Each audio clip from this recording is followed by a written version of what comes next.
আসসালামু আলাইকুম ওয়া রাহমাতুল্লাহি ওয়া বারাকাতুহু। সুপ্রিয় শিক্ষার্থী, গত পর্বে আমরা ১২৭ পৃষ্ঠা দলগত কাজ সম্পর্কে আলোচনা করেছি।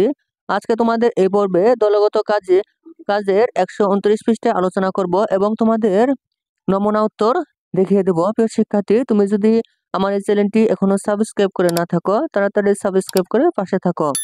চলো আর দেরি না করে শুরু করা যাক।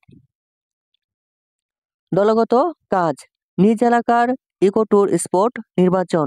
ইকো ট্যুর গাইডিং এর জন্য নিজ নিজ এলাকার সম্ভাব্য জায়গাগুলোর যে তালিকা প্রস্তুত করেছে তা নিয়ে দলে পূর্বে তৈরিকৃত একই দলে আলোচনার মাধ্যমে একটি স্পট নির্বাচন করো।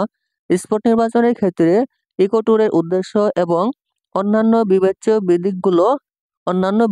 দিকগুলো লক্ষ্য রেখে নির্বাচন করতে হবে। প্রিয় শিক্ষার্থী, তোমাদের দলগত কাজের নমুনা উত্তর প্রস্তুত করেছি, তা তোমরা দেখো।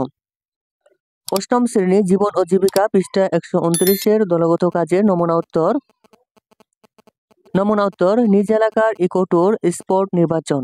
নমুনা উত্তর: আমার ইকো ট্যুর স্পট হলো সীতাকুণ্ডের ইকো পার্ক। ইকো ট্যুরের উদ্দেশ্য হচ্ছে সাধারণত উক্ত এলাকার ইতিহাস ও ঐতিহ্য স্বচ্ছ ধারণা পাওয়া।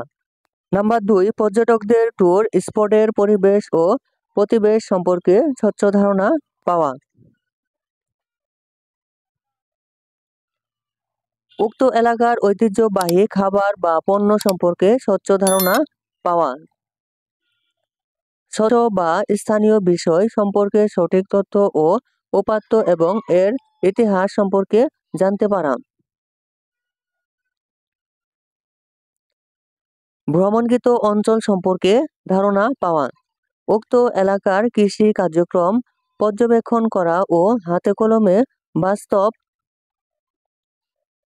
অভিজ্ঞতা অর্জন করতে পারা, যেমন খাবার পর্যবেক্ষণ, ফল ও ফুল বাগান ভ্রমণ, কৃষিপণ্য উৎপাদন প্রক্রিয়া ইত্যাদি।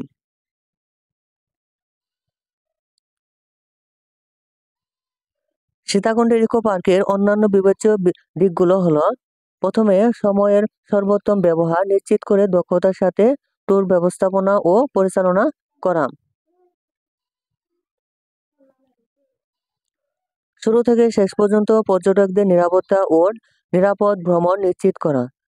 একটি সফল ট্যুরের জন্য প্রয়োজনীয় সব ধরনের পদক্ষেপ গ্রহণ ও বাস্তবায়ন করা।